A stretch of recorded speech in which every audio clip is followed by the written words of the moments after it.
Hi, my name is Julie Thornton, and I'm an emerging artist with Opera in the Heights. This is my first production. I'm doing the role of Monica in the medium.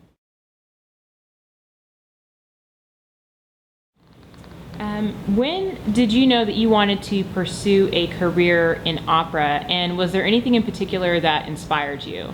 I actually didn't know I wanted to do opera until college. I knew I wanted to be in music in 6th grade when I joined choir, and I had this amazing middle school teacher. My 6th grade choir teacher was the most inspiring, wonderful woman I've ever encountered in my life. She spurred on her students. She instilled in them this great love for music. So I just stayed in choir. I was that kid. I was the choir nerd. I was choir president. And then I was looking into college, and I was like, okay, maybe I'll apply for music. I'll apply for music scholarships, audition for programs. And then I went to Pepperdine out in California, and I was so excited to start. And they're like, we do operas here. You have to audition for the opera. And I was like, opera? What's that? And I fell in love. I was the second spirit in the magic flute, and it just was a whole new world for me. It was so exciting, and I knew then that I didn't want to stop. I had to keep going. Can you tell us about your time working with Opera in the Heights so far, and do you feel like the role that you're working on right now is going to impact your career down the road? My time at Opera in the Heights has been amazing. This role it's actually a dream role for me, and I was always told Monica's Waltz was the first one of the arias that I learned. I learned it probably about 2 years ago for my graduate program, and I was always told, oh, nobody wants to hear this aria, it's bad for auditions. But something drew me to it. I was like, I want to learn this character speaks to me. And sure enough, I just finished my master's, and the first role I get to experience is this role that just kind of called out to me. It was like, Julie, you should look at this role. It might be good for you. So it's kind of just an amazing coincidence, an amazing experience to get started with something that I was already called to, even several years in the past. What would you want current or potential donors or patrons who come to the theater to know about the importance of main stage roles for emerging artists like yourself? It's so important for young artists to get out on the stage and perform roles. In the academic setting for opera, funny enough, you think that's all you do is do roles and roles and roles, but very few of that is actually main stage. I was very fortunate to go to an undergraduate only program, so I was granted the opportunity for some roles in undergrad and in my master's, but there are several young artists who have no opportunity for a main stage role while they're in school.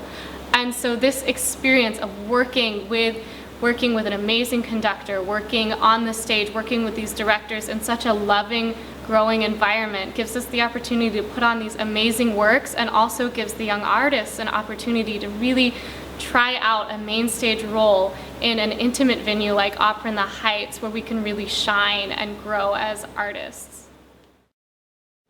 What would you tell younger generations unfamiliar with opera about the art form that might surprise them? I think that opera has a lot more to it than people assume. When I tell people about opera, their first instinct is, oh, Bugs Bunny, because that's how they become familiar with opera. They don't realize that there's elements. It's more than just, somebody standing with a Viking hat and singing. There's music, there's dance, there's acting, there's so much, there's something in it that I feel like calls to everyone at some level.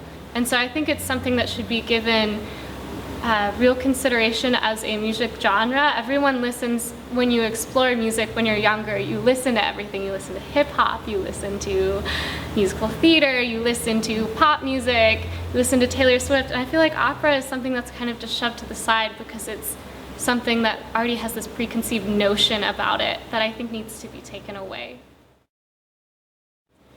Can you tell us about your greatest accomplishment so far in your young artist career? I would actually say singing with Opera in the Heights was one of them so far. It's been one of the most amazing experiences ever.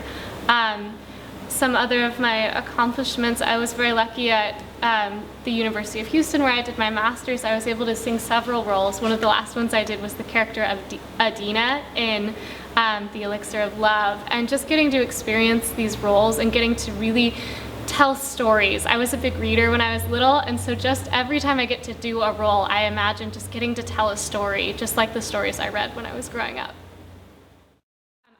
currently teach at several schools. I teach at a couple of high schools. My master's is actually a dual master's in vocal performance and pedagogy, which is the art and science of teaching.